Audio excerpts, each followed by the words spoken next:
Yo, so we got the UFC Vegas 70 picks. I'm gonna break it down for you guys very minimally so you guys can see who I'm picking to win these fights. And then you can make your own assessment, do your own research too, guys, because you're not supposed to just watch videos like this and just tailgate the picks unless you're very minimal on the price you're gonna put in. So let's get straight into it, man. The first fight we got is Trevor Peek versus Eric Gonzalez. Trevor Peek is undefeated 7-0 going up against Eric Gonzalez. Trevor Peek has 7 finishes in the first round. He's coming off of a finish in Dana White's Contender Series. And Eric Gonzalez is coming off of back-to-back losses by finish. In his UFC debut, he got knocked out by Jim Miller. And then in his next fight, he got submitted by Terrence McKinney. So just straight away, I'm just going to pick Trevor Peek. And the reason why I'm going to pick Trevor Peek is because he's more powerful. I'm a little more wild, but he does also have the ability to get the fight to the ground the same way Eric Gonzalez does. And for me personally, I'm just not going to rely on a guy that's been finished back-to-back in his UFC debut and his second fight and not really showing me much where I can be like, okay, I'm going to trust Eric Gonzalez. Like, I'd rather not do that. So I'm going to go with the powerful, hard-hitting Trevor Peek. Next fight up is Haley Cowan versus Ailin Perez. Now, for this fight, right away, I'm just going to say, I'm going to go with Ailin Perez, and the reason I'm going to go with her is because in her last fight versus Stephanie Egger, obviously we know she ended up losing by submission, but she did prove that she's very tough, and she has that experience inside of the UFC now. She has the ability to wrestle and things like that, and most of her wins before have come either by unanimous decision or by a finish. And then, on the other side, you got Haley Cowan, who's making her UFC debut. She's coming off of a split decision victory. Not really dominant in her wins, a couple of split decision victories. So if I'm looking at it, I'm not going to rely on a UFC debut to be the tough girl that's already had a debut. And, the only thing about Ailin Perez is her fight IQ could be a bit in question. I'm not saying I'm heavily confident about this pick, but I'd rather rely on the wrestling from Ailin Perez. And Haley Cowan's been submitted twice before. Not saying that Ailin Perez is some type of super BJJ girl on the ground, but someone that's been submitted twice versus a wrestler is things can go that way. Haley Cowan does have a 75 takedown defense, but I'm not sure she really has fought anybody that's going to be as aggressive as Ailin Perez will be. I know some people don't like her because of the twerking things she do, but we're just looking at the fight objectively. We're not looking at the antics as long as it's nothing crazy like some William Knight type stuff. But yeah, it's women's MMA, so it is what it is. Y'all know how to go with that. I'm picking Ailin Perez. Next fight to follow, we got Rafael Alves versus Nurullo Aliyev. Now, this fight is very simple for me. I'm picking Nurullo Aliyev to win this fight. He's accurate on the feet, obviously, because when you're fighting someone like Nurullo that's very, very good with the wrestling, people are always going to be worried about that. He's averaging 3 takedowns a fight. Is barely hit on the feet.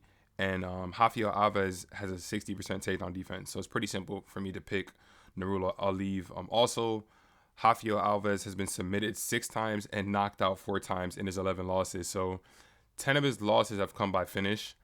So he's definitely a wild guy, out of control.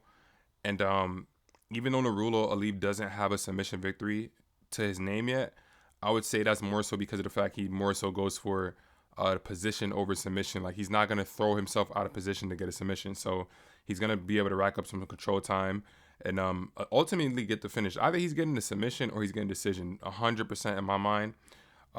Yeah, I definitely feel like how this is gonna go. I would say he's one of the locks for me personally.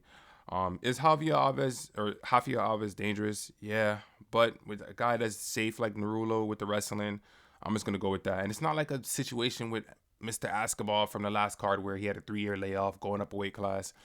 There were some question marks there in terms of that. But for Nurullo, no layoff, young, up and coming, great wrestler, should be able to dominate this fight. So I'm going to go Nurullo Aliyev. Next fight up is Ode Osbourne versus Charles Johnson. Now, for this fight, I'm not confident in this fight at all. But I'm going to lean Ode Osbourne. And the only reason I'm going to lean Ode Osbourne because he does have the knockout ability. And Charles Johnson is taking the fight on short notice. Yes, his last fight he did take on short notice and he was able to get a finish. But it wasn't a dangerous guy on the feet like Ode Osbourne is. Jimmy Flick was more so dangerous on the ground. So there was more of a threat there for Charles Johnson to lose that fight, but he was able to get the finish. And with Ode Osbourne, obviously, yeah, he's coming off of a loss. I seen it, but he made one grammatical error where he tried to do a flying knee without setting it up in terms of any form of way, and Tyson Nam was able to just come over the top and get the knockout. So Yeah, I'd rather just go with Ode Osbourne to win this fight. Now, Charles Johnson may have a bit of an ability to maybe. I wouldn't even say that he even has the ability to really try to wrestle too much. I don't think he's gonna go that direction. Um, I can see Ode Osbourne getting a finish. I really could see him getting a finish, taking the fight on short notice with Charles Johnson versus a powerful striker like Ode. As long as his fight IQ doesn't get in the way, he should be able to win this fight.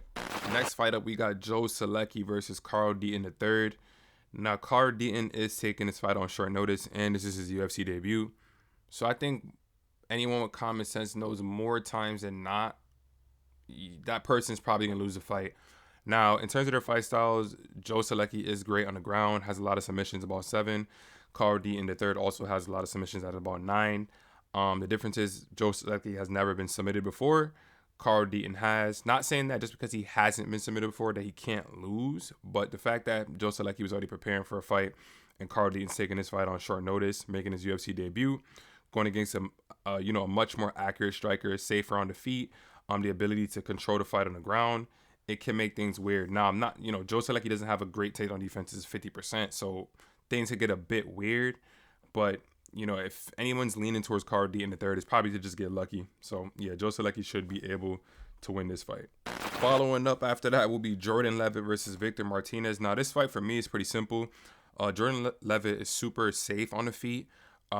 He's very accurate, has good defense, high guard, pushes forward to try to get his opponent to the back to the cage to get a takedown, and averages about 2.5 takedowns per fight. Not very accurate, but he's able to get the fight to the ground.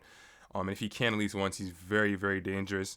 Going up against Victor Martinez, who is making his UFC debut, he is very good on the feet, very accurate, has a decent takedown defense, but he's been taken down before, and every time he's been taken down, he's been put into some really bad positions. Which in this case, if Jordan Levitt can get a takedown, which is very likely, and get Victor Martinez in one of those bad positions, he should definitely be able to get a finish. So I'm definitely going to go with Jordan Levitt to win this fight. I just feel like because of how safe he's on the feet and because he can get the fight to the ground and how good he is on the ground once he gets the fight to the ground, he should be able to snatch up a finish, and that's just simply how I can see this fight playing out. Now for this fight, we got Jasmine Jazz. I'm not pronouncing her entire last name. It's too much. Versus Gabriela Fernandez. Now for this fight, I don't want to be ignorant about it, but once again, it's women's MMA. Gabriela is the better striker. Jasmine Jazz has great wrestling. Not too much of a great performance in her last fight, but at the end of the day, styles make fights. And for me, it's simple. I'm going with the wrestler. I'd rather rely on the wrestling of Jasmine versus Gabriela being able to just stand on her feet. She is tough, but like I said, if I'm gonna have to lean with somebody doing this fight, it's definitely gonna be Jasmine Jazz to for her wrestling to be a factor. 2 takedowns a fight, versus Gabriela, who has a 57% takedown defense. So for me, I'm just keeping it very, very simple, and I'm going with Jasmine to win. To follow that, we got Mike Malott versus Johan Lainez. Now this fight, I wanted to be confident in Mike Malott, but I'm going to slightly lean towards him possibly winning the fight. Johan Lainez hits like a truck. He does have the ability to, get takedowns in a fight. Mike Malott doesn't really have much of any takedown defense at all. Both guys are powerful. Both guys are dangerous. Johan Lainez definitely, underwhelming in his his last couple of UFC fights. He got like a squeaked out victory versus Darian Weeks. And before that, he got stopped in a fight that I thought he had a chance to win versus Gabriel Green. So for me, I don't really want to trust Johan Lainez like that. I'd rather lean more towards Mike Malott. I'm going to lean towards Mike Malott. He does have the ability to finish the fight on the ground and standing on the feet. So for me, I'd rather lean with that versus Johan Lainez, who's been, he's had an underwhelming victory versus Darian Weeks and, got stopped by Gabriel Green. He's also very low volume. So, yeah, definitely, I'm not going to trust Johan Lainez at all. I'd rather trust Mike Malott to win this fight. Not too much of an impressive win versus a terrible Mickey Gall. Mickey Gall was able to touch him up a little bit. So it kind of does scare me a bit. Like, what if Johan can touch him like that? He could be stopped. But, yeah, if I had to just rely on someone more, it'd be Mike Malott. So I'm going to lean towards Mike Malott to win the fight. Next up, we got Tatiana Suarez versus Montana De La Rosa. Now, it's been a couple years, since Tatiana has last fought inside of the octagon. The last fight I remember seeing her fighting was versus Nina Nunes, where I remember watching that fight and thinking to myself, if Nina Nunes was able to keep that fight standing, she would have had a chance to win. Obviously Suarez was able to get the takedowns, control the fight down there, but she didn't look great on her feet at all. And with such a long layoff, it kind of scares me in terms of to think if she's going to be as dominant as DraftKings is saying she's going to be, and as the odds are saying. I'm not gonna lie, I do think she should win the fight, but I'm definitely very, very, very worried because she is safe on the feet. I'll be fair. I wouldn't say safe. I would say she's very accurate on the feet. Her defense, striking wise, is not that great. But she's not going against some type of world beating, some very great technical striker. She's going against Montana De La Rosa, who's known to be a wrestler herself. So this is a great matchup. The UFC knows what they're doing. They're trying to give her a good matchup, for her first fight back in years. Tatiana should be able to get this win. She averages 6 takedowns a fight. Very accurate at 62%. No one's ever taken her down. So I don't see Montana De La Rosa being able to do that. But if there was a time that she could get a takedown on Tatiana Suarez, it would be in her first fight back after 3 years off. I'm picking Tatiana to win this fight, but it can get weird. It's women's MMA, and she's been off for so long. Her striking was, she was accurate on the feet, but her defense was never that great. I don't know how much she's been working on that since she's been dealing with the injuries or whatever the case may be. So take that how you want to take it. I would say take it with a grain of salt. But I'm going to just, go with Tatiana Suarez to win this fight. All right, next up we got Don'Tale Mayes versus Augusto Sakai. Now for this fight, I'm going to go with Don'Tale Mayes. Right away, I'll tell you guys who I go with. Don'Tale Mayes. And the reason being is this. Augusto Sakai had a great start off to his UFC career. Got a win in Dana White's Contender Series. Then he was able to string off 4 straight wins. But he is coming off of 4 straight TKO knockout losses. He just can't defend a takedown to save his life. Don'Tale Mayes has the ability to get the fight to the ground. He's been training with Jon Jones. So I'm sure he's at another level right now in terms of where he's at as a fighter. He has the power. He has the ability to wrestle. And his most recent fight versus Hamdi, he was very, very tough in that fight. I did pick Hamdi to win that fight, but Don'Tale Mayes had me worried. He was being very tough in that fight. And Hamdi did pop for drugs. So that fight got overturned to a no contest.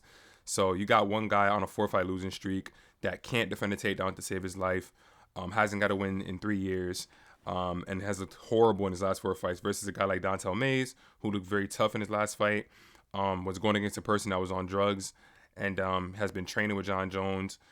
So the striking should be on point. The wrestling abilities should be there. And he does have a slight reach advantage, and he's standing at 6'6", while Augusto Sakai standing at 6'3". So there's a lot of favors going in Don'Tale Mayes' way. For some reason, he's an underdog, but we'll see how the fight plays out. I'm picking Don'Tale Mayes for sure. I would say he's even a lock to win the fight. On to the next. So on to the co-main event, we got Andre Muniz versus Brendan Allen. Now, right away, Andre Muniz is coming off that win versus Uriah Hall, and Brendan Allen is coming over that submission victory over Krzysztof Jotko, which was impressive. I think that was his most recent impressive victory, in my opinion. The fight that he won against Jacob Malkoun, I thought that Jacob Malkoun got robbed. I don't know what the judges were doing. Personally, like I said, to me, I thought Jacob Malkoun got robbed. And then for him to get a win over Sam Alvey, I mean, woo, congratulations. I don't really see that as something great. So I'm not trying to be disrespectful to Brendan Allen or downplay what he's been doing. But his only impressive victory to me was Krzysztof Jotko, which was his most recent fight. So I'll be fair in that standpoint. Now, in terms of their grappling, Andre Muniz is just on another level. They're just about the same in terms of accuracy, but Andre Muniz is a little bit more safer on the feet. So I'm going to lean with him. He averages a lot more takedowns. And I don't think that Brendan Allen is going to be fishing to shoot a takedown on Muniz. It wouldn't really be too smart. I think he'd be better off trying to keep the fight on the feet. But some people probably look at this fight kind of almost even in a sense. The only thing that kind of scares me is that Muniz has been knocked out 4 times in his career. 2 times to the same guy a very long time ago. So you guys can take that for how you want to take it. But he has been pretty dominant inside of the UFC. I could see Muniz getting a finish. I think that Brendan Allen is just going to be, he's going to feel safe because of his BJJ. And I think that's when we'll see the different levels of the BJJ that Andre Muniz has versus Brendan Allen. Like, I mean, if you're able to submit a guy like Jacare Souza, you need to be taken seriously for a very, very long time. Not just submit him, but break Jacare Souza's arm. you have to be taken seriously in terms of the ground game for a very, very, very long time until you're not. So I'm gonna leave with Muniz, but in the back of my head, I am kind of a bit worried about the fact that he's been knocked out 4 times. So that's very, very, very worrying. So take it how I want to take it. I'm gonna go with Muniz for the winner in the co-main event. Last but not least, for the main event, we got Nikita Krylov versus Ryan Spann. Now, honestly, this should be a good fight. It should be a good fight. But I'm gonna have to lean with Ryan Spann, and the reason being is this: Ryan Spann is 8-2 in his last 10 fights, and he does have the ability to get a submission victory or a knockout. Very powerful, has an insane guillotine, and to show respect towards Nikita Krylov, he also does have the finishing ability, about 12 knockouts, 15 submissions. So he has the ability to finish the fight too. And to be fair, Nikita Krylov has lost to higher competition than what Ryan Spann has lost to. Ryan Spann's only 2 losses in his past 10 fights have come to Johnny Walker, who's known to be very, very dangerous, obviously, and to Anthony Smith, who was a former title challenger. So y'all can take that how you want to take it, but he fought for the title before. So he's not some type of pushover type of fighter. Even though when he got his title shot, it was at a different time. Regardless of the fact, he fought for the title. Nikita Krylov does have a loss to Paul Craig, who's not that great. But Paul Craig is dangerous. To be fair, Paul Craig does have a win over the champion. So sometimes MMA math doesn't really math. It don't really make too much sense. But I can just see Nikita Krylov trying to get a takedown on Ryan Spann. He does average about 2 takedowns per fight. I can see him trying to get a takedown on Ryan Spann, and Ryan Spann being able to lock in that guillotine choke. I think he's probably been working on that in this training camp because he knows what's coming. But still, Nikita Krylov is still definitely good on the feet, so maybe he might not try to take it down. Who knows? But the fact that he's been submitted 6 times for me, and Ryan Spann has so many submissions, about like 12 submission victories. Both guys have a lot of submission victories. Both guys have been submitted before. I think one of these guys are going to finish, and I'm going to have to leave it Ryan Spann. I like the power advantage that he has, and I like the fact that his guillotine choke is so dangerous, and Nikita Krylov is more likely to try to shoot a takedown. So I can see Ryan Spann winning the fight by submission. I'm not even going to say knockout. I can see him winning by submission. So, yeah, that's going to do it for the picks on this card, y'all. Like I said, y'all not supposed to just tailgate what I'm saying. These are my picks, personally, what I'm going to lock in. You guys can take that how you want to take it. Have your own assessment, do your own research, break down the fights in your own ways, and come to your own conclusion. Be an independent thinker at the end of the day when you make that final decision. And yeah, let's see how this card plays out on a weekend. UFC Vegas 69 wasn't that bad, but we got UFC Vegas 70 this weekend, and then UFC 285 with John Jones returning to fight Cyril Gane next weekend. So hey, stay tuned. Make sure y'all do me a favor, drop a like, comment, subscribe. Hit that notification bell too, guys, so when you guys can see when I upload, because I'm literally uploading every day. So I gotta tune in. But that's pretty much it, man. It's your boy Jar Bless, and I'll catch y'all boys later, man. Peace.